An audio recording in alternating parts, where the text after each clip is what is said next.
Welcome back, Lore Seekers. Today we'll be covering our first ever theory video, and though the chances of it happening are low, this was a really fun one to explore. So let's get into it. Omega Starkiller, Darth Vader's secret apprentice.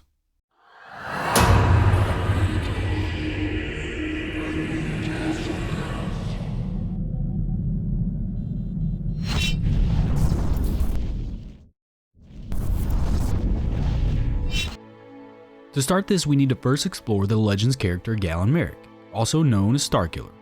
He was a human male born from the parents Kinto and Mali Marek, two Jedi who defected the Order at the height of the Clone Wars due to Mali's pregnancy. Luckily, missing Order 66 as a result, the Marek family went from planet to planet before finally settling on Kashyyyk. Tragedy struck as Mali was killed aiding Wookiees from slave traders, leaving Kinto alone to raise the young child, but the Wookiees would vow to protect him. Soon after, Darth Vader, the Empire's new enforcer, would get intel of the Jedi and would bring a large military force along with him. Vader would face Kinto in lightsaber combat and win fairly easily, but just after, he was stripped of his lightsaber. Someone far more powerful nearby. Where is your master? The dark side has clouded your mind. You killed my master years ago. Then now you will share his fate. Turning to see the child Galen Marek, Vader would kill the stormtroopers nearby as witnesses, and the child would go with Vader to become his secret apprentice. Galen would undergo torturous training until he is finally knighted as Vader's apprentice. Vader then sent Galen on missions to destroy the remaining Jedi. These missions resulted in much death and betrayal, which ultimately led to Galen's death. However, Vader would clone him at Tamira City on Kamino. This new Starkiller would escape and do everything he could to defeat Vader and the Empire. It should also be noted that Vader perfected the cloning process in Ram Koda, who stated to Galen at one point that no Force sensitives had ever been cloned in the past, or well, transferred the Force to its cloned counterpart. Really need in order to rally the troops. I'm not him. I may be blind, but I'm still connected to the Force. I'm not Starkiller. I'm a clone. I was grown in a vat to take his place. Well, is that what Vader told you? Yes? I don't believe it. No one can clone Jedi. It's never been done. And I can sense how powerful you are.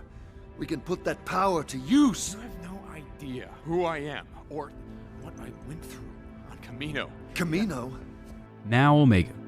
Who is she? So far, we know she's an enhanced female clone and medical assistant to Nala Se.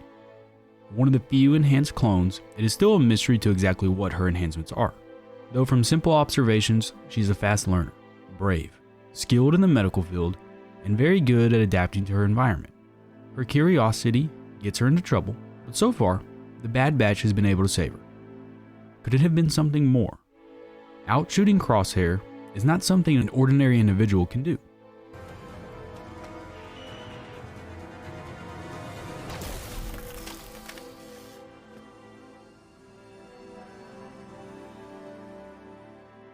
Maybe the Kaminoans have began to clone Force sensitives. Now, this poses many questions. 1. Who is their host? I'm still going to go with Jango Fett, as the Kaminoans have perfected his DNA and can make altered clones such as Boba and Clone Force 99. But this brings us to the next question. How would she get the Force? I have two answers for this.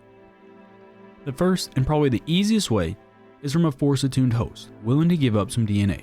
This would explain why Omega looks different, such as her blonde hair. And originally, I researched known Force users who have been onto Kamino, and so far, the notable candidates would be Sifo Dyas, Count Dooku, Obi-Wan Kenobi, Asajj Ventress, but when you get into the Clone Wars, many Jedi have come and gone from the planet. Originally, I chose Ventress, as she was Dooku's apprentice, and he, as Darth Tyrannus, had a major hand in the clone creation. Then I decided, does it matter who the Force host is?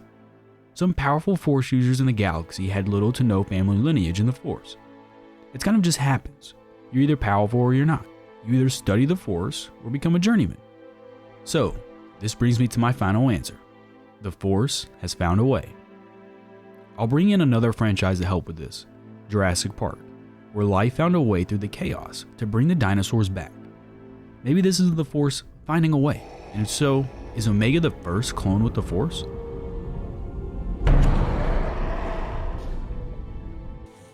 On the kind of control you're attempting is, it's not possible. Listen, if there's one thing the history of evolution has taught us, it's that life will not be contained. Life breaks free, it expands to new territories, and it crashes through barriers painfully, maybe even dangerously, but, well, there it is. There it is. You're implying that a group composed entirely of female animals will breed? No, I'm simply saying that life, finds a way. Now, with these questions answered, we can settle in on this theory that she has the ability to use the Force. Omega just doesn't realize it yet, as nothing in her life has made her channel her abilities. What can do this? The fear of loss. Much like Starkiller did with Vader, as he killed his father, Galen ripped his lightsaber away without even realizing what had happened. Through the first few episodes, Omega is attached to the hip of the Bad Batch, mimicking their every move, and by the end of episode 2, already a part of the family.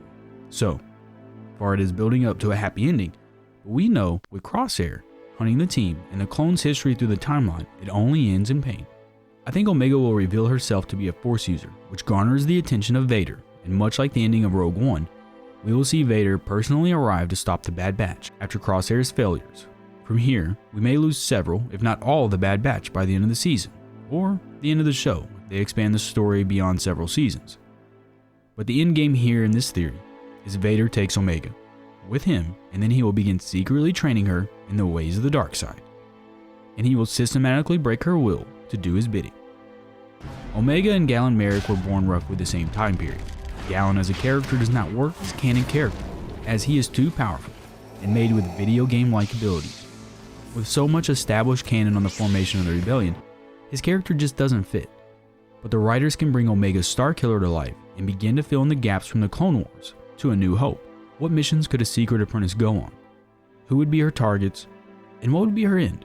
The most glaring and most terrifying part of Omega is how much the fans already love her character. You have faced your final test. What is thy bidding, my master? But deep down, we know her future is a long, dark road that more than likely leads to the Emperor, a science experiment, or Starkiller. Finally, there are no set numbers of Inquisitors. I'm sure many have come and gone before the Grand Inquisitor, and even more so when they hunt Cal Kestis. In Legends, the Emperor has many hands, such as Mara Jade, who is very attuned with the Force. Could she be Vader's hand? Hope you enjoyed this breakdown on how this could work, and if you want more of these theories, let me know, and I'll see what I can come up with. Also, remember these are all in good fun. If you have any yourself, please post below, and if you have any you might want me to make, please DM me. May the Force be with you, always.